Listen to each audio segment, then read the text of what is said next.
আচার্য প্রফুল্লচন্দ্র রায়ের আত্মচরিত দ্বিতীয় পরিচ্ছেদ, আজকের 3 নম্বর পাঠ। পলাতক জমিদার, পরিত্যক্ত গ্রাম, জলাভাব, গ্রামগুলি কলেরা ও ম্যালেরিয়ার জন্মস্থান, এই শিরোনাম।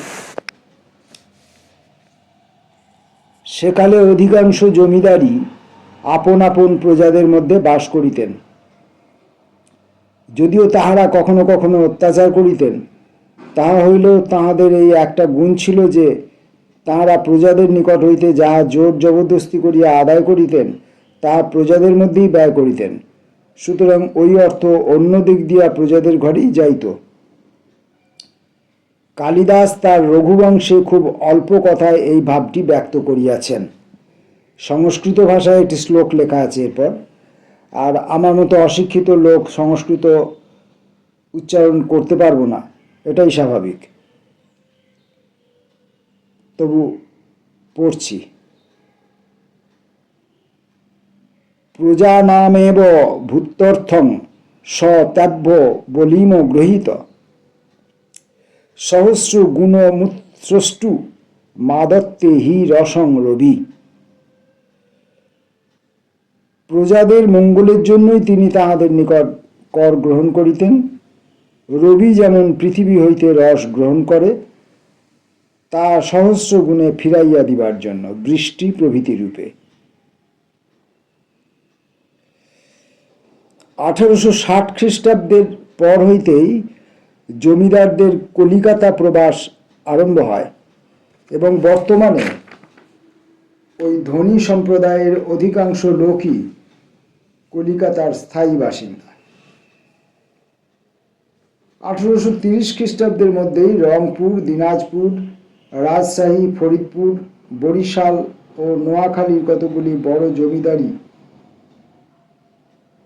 কলিকাতার ধনীদের হাতে যাইয়া পড়ে। সুতরাং ইহা আশ্চর্যের বিষয় নয় যে ঐতিহাসিক জেমস মিল বিলাতের কমন সভায় সিলেক্ট কমিটির সম্মুখে 1831-32 খ্রিস্টাব্দ সাক্ষ্যদানকালে নিম্নলিখিত মন্তব্য প্রকাশ করেন। জমিদারদের অধিকাংশই কি তাহাদের জমিদারিতে বাস করেন? আমার বিশ্বাস জমিদারদের অধিকাংশই জমিদারিতে বাস করেন না, তাহারা কলকাতাবাসী ধনী লোক। সুতরাং জমিদারি বন্দোবস্তের দ্বারা একটি ভূস্বামী ভদ্র সম্প্রদায় সৃষ্টির যে চেষ্টা হইয়াছিল তাহা ব্যর্থ হইয়াছে, আমি তাহাই মনে করি। যোগীশ সিংহ বলিয়াছেন, পূর্বে কারারুদ্ধ করিয়া খাজনা আদায়ের প্রথা ছিল। নিলামের প্রথা তা অপেক্ষা কম কঠোর হইলেও ইহার ফল প্রাচীন অভিজাত সম্প্রদায়ের উপর কুঠারাঘাত হইল। চিরস্থায়ী বন্দোবস্ত হইয়া 22 বৎসরের মধ্যে বাংলার 1/3 এমনকি অর্ধেক জমিদারি নিলামের ফলে কলিকাতাবাসী ভূস্বামীদের হাতে পড়িল।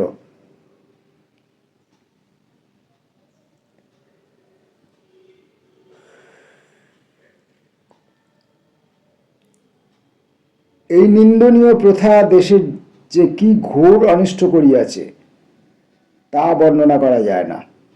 ব্রিটিশ শাসনের পূর্বে পুষ্করিণী খনন এবং বাঁধ বা রাস্তা নির্মাণ করা এদেশের চিরাচরিত প্রথা ছিল। বাঁকুড়া জেলায় পূর্বে পানীয় জল এবং সেচ কার্যের জন্য বড় বড় জলাধার খনন করা হইত। এখন সেগুলির কিরূপ দুর্দশা হইয়াছে তাহা আমি পরে দেখাইব। নিম্নবঙ্গেও যে ঐরূপ সুব্যবস্থা ছিল তাহার কথাই আমি এখন বলিব। প্রাতঃস্মরণীয় রানী ভবানী তাহার বিস্তৃত জমিদারিতে অসংখ্য পুষ্করিণী খনন করান। 1600 ও 1700 শতাব্দীতে যে সমস্ত হিন্দু সামন্তরাজগণ মোগল প্রতাপ উপেক্ষা করিয়া বাংলাদেশে প্রাধান্য স্থাপন করেন, তাহারা বহু সুবৃহৎ কতগুলি বড় বড় হ্রদের মতো পুষ্করিণী খনন করান। ওইগুলি এখনো আমাদের মনে প্রশংসার ভাব জাগ্রত করে। নিম্নবঙ্গে গাঙ্গেয় বদ্বীপে প্রথম উপনিবেশ স্থাপনকারী মুসলমান পীর ও গাজীগণ এ বিষয়ে পশ্চাৎপদ ছিলেন না। প্রধানত এই কারণেই হিন্দুদের মনে তাহাদের স্মৃতি অক্ষয় হইয়াছে। তাহারা কেবল যে ওইসব পীর ও গাজীর দরগায় সিন্নি দেয় তাহা নয়, তাহাদের নামে বার্ষিক মেলাও বসায়। রাজা সীতারাম রায়ের পুষ্করিণী সম্বন্ধে ওয়েস্টল্যান্ড বলেন, 170 বৎসর পরেও উহাই জেলার মধ্যে সর্ববৃহৎ জলাধার। ইহার আয়তন উত্তর দক্ষিণে 450 গজ হইতে 500 গজ এবং পূর্ব পশ্চিমে 150 গজ হইতে 200 গজ। ইহাতে কোনো সময় 18 ফুট হইতে 20 ফুটের কম গভীর জল থাকে না। সীতারামের ইহাই সর্বপ্রধান কীর্তি এবং তিনি একমাত্র ইহার সঙ্গে নিজের নাম রাম যোগ করিয়াছিলেন। ওয়েস্টল্যান্ড, যশোহর, 29 পৃষ্ঠা।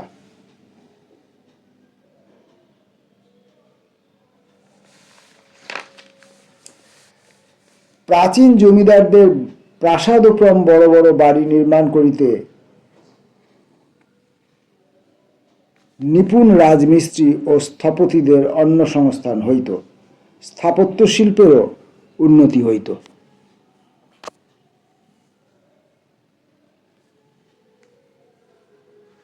কিন্তু বড় বড় অভিজাত বংশের লোক এবং প্রধানত তাহাদের বংশধরদের গ্রাম ত্যাগের ফলে ওই সমস্ত শিল্পীরা লুপ্তপ্রায় হইয়াছে। অধিকাংশ প্রাচীন জমিদারদের সভায় সঙ্গীতজ্ঞ ওস্তাদ থাকিতেন, ইহারাও লোপ পাইতেছেন। পুরাতন পুষ্করিণীগুলি প্রায় ভরাট হইয়া গিয়াছে এবং ওই স্থান ধান্যক্ষেত্রে পরিণত হইয়াছে। বৎসরের মধ্যে 6 মাস হইতে 8 মাস পর্যন্ত গ্রামে জলাভাবে অতি সাধারণ এবং কর্দমপূর্ণ ডোবার দ্বারা যে পানীয় জল সরবরাহ হয় তাহা গলিত জঞ্জাল অপেক্ষা কোনো অংশে ভালো নহে। এইসব স্থানে প্রতি বৎসর কলেরা, ম্যালেরিয়াতে বহু লোকের মৃত্যু হয়। ঘন জঙ্গল ও ঝোপঝাড়ের দ্বারা রুদ্ধ আলোক এইসব গ্রাম ম্যালেরিয়ার সৃষ্টি করে। যাহারা পারে তাহারা সপরিবারে গ্রাম ত্যাগ করিয়া শহরে যাইয়া বাস করে। কলেজে শিক্ষিত সম্প্রদায় অন্যত্র কেরানিগিরি করিয়া জীবিকা অর্জন করে, সুতরাং তাহারাও গ্রামত্যাগী। ভদ্রলোকদের মধ্যে যাহারা অলস ও পরজীবী তাহারা এবং কৃষকগণই কেবল গ্রামে থাকে। গ্রামত্যাগী জমিদারগণ কলিকাতার চৌরঙ্গী অঞ্চলে বাসা বাঁধিয়া বর্তমান সভ্য জীবনের আধুনিকতম অভ্যাসগুলিও গ্রহণ করিতেছেন। এইসব সভ্য জমিদারদের সুসজ্জিত বৈঠকখানায় স্বদেশজাত আসবাব প্রায় দেখিতে পাওয়া যায় না। তাহাদের গ্যারেজে রোলস রয়েস বা ডজ গাড়ি বিরাজ করে। আমি যখন এই কয়েক পংক্তি লিখিতেছি তখন আমার মনে পড়িতেছে একখানি জাতীয়তাবাদী সংবাদপত্রের কথা। ইহারা পুরা 1 পৃষ্ঠায় মোটর গাড়ির বিজ্ঞাপন থাকে। উহার শিরোনামায় লিখিত থাকে বিলাস ও ঐশ্বর্যের আধার। এই বিজ্ঞাপন আমাদের পাশ্চাত্য ভাবাপন্ন জমিদার ও ব্যারিস্টারদের মন প্রলুব্ধ করে।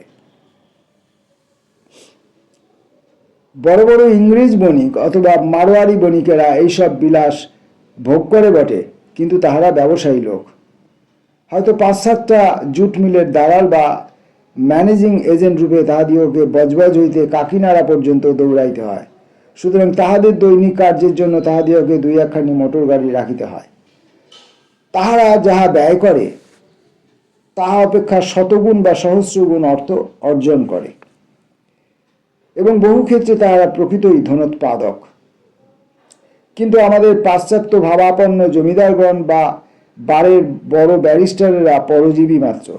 তাহারা দেশের ধন 1 পয়সা বৃদ্ধি করে না, উপরন্তু দেশের কৃষকদের সনিহিত মূল্য অর্থ শোষণ করিয়া বাহিরে চালান দিবার তাহারাই প্রধান যন্ত্রস্বরূপ হইয়া দাঁড়াইয়াছে।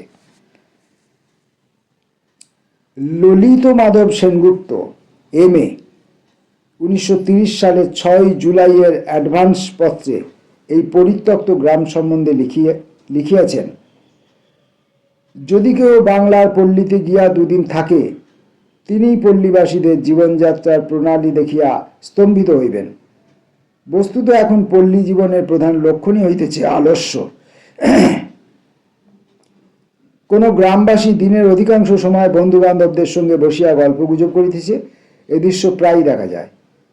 এমনকি ফসলের সময়ও তাহাকে তেমন উৎসাহী দেখা যায় না। সে তাহার পিতৃপিতামহগণের চাষের প্রণালী যন্ত্রচালিত পথ অবলম্বন করে এবং ফসলের সময় গেলেই তাহাদের পূর্ববৎ আলস্যে কাল যাপন করে। বৎসরের পর বৎসর পুতুলের মতো যেভাবে সে চাষ করিয়া আসিতেছে, সে চিন্তাও করে না তা অপেক্ষা কোনো উন্নততর প্রণালী অবলম্বন করা যায় কিনা।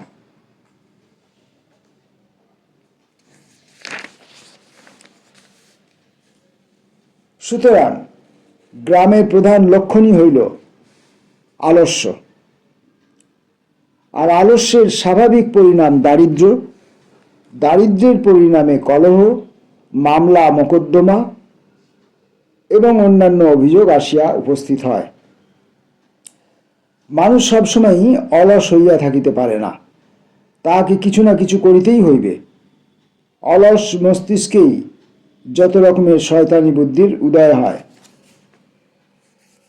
কাজেই পল্লীবাসীরা পরস্পরের সঙ্গে কলহ করে, একের বিরুদ্ধে অন্যকে প্ররোচিত করে এবং যাহারা তাহাদের আন্তরিক উপকার করিতে চেষ্টা করে তাহাদেরই অনিষ্ট করে। এইরূপে তাহারা তাহাদের সময় ও অর্থের অপব্যয় করে। যদি সেগুলি যথার্থ কাজে লাগানো যাইত, তবে পল্লীর প্রাণ শোষণকারী বহু সামাজিক ও আর্থিক ব্যাধি দূর হইতে পারিত। আচার্য প্রফুল্লচন্দ্র রায়ের আত্মচরিতের দ্বিতীয় পরিচ্ছেদটি পড়লাম। আমরা দেখছি যে আত্মচরিত রচনাকালে প্রফুল্লচন্দ্র রায় নিজের পরিচয়, বংশ পরিচয় দেওয়ার পাশাপাশি সমাজের কথা, সেই সময়ের পরিস্থিতির কথা, সামাজিক পরিস্থিতির কথা, বিশেষত অর্থনৈতিক যে বিপন্নতা ছিল মানুষের জীবনে, সাধারণ মানুষের জীবনে, দরিদ্র মানুষের জীবনে, গ্রামবাসী মানুষের জীবনে, সেগুলো তিনি তাঁর লেখার মধ্যে তুলে ধরছেন। নমস্কার।